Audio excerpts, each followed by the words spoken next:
Sige, ito. Bebe ko, tikman mo. Ako na lang po. O, ito na, bebe ko. Ako na lang po. Sige na. Tawagin mo muna akong bebe ko. When the sunlight Bakit? Ako na, bebe ko. Okay na ba yun, bebe ko? Parang mas maganda pakinggan. Hello mga kalingap! Welcome to my YouTube channel.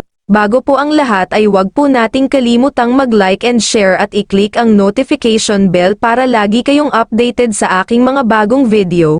Maraming salamat po sa inyong patuloy na pagsuporta kay Kuya Val Santos Matubang at kay Kalingap Rab. Dahil graduating na nga si Carla sa grade 12, ay nagkaroon ito ng OJT sa mall.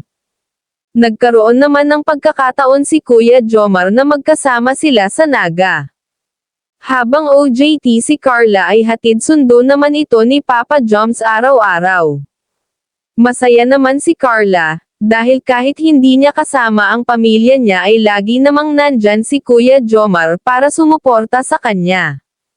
Napakabait talaga ni Kalingap Rab dahil habang nag-OJT si Carla ay doon niya pinatuloy sa kanilang bahay. Napaka-supportive talaga ni Kuya Rab, lahat ng pwedeng niyang itulong ay i-offer niya sa kanyang mga beneficiary.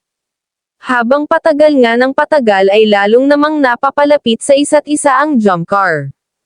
At naitanong nga ni Kuya Jomar ang estado ng kanyang panliligaw kay Carla. At ito ang sagot ni Carla.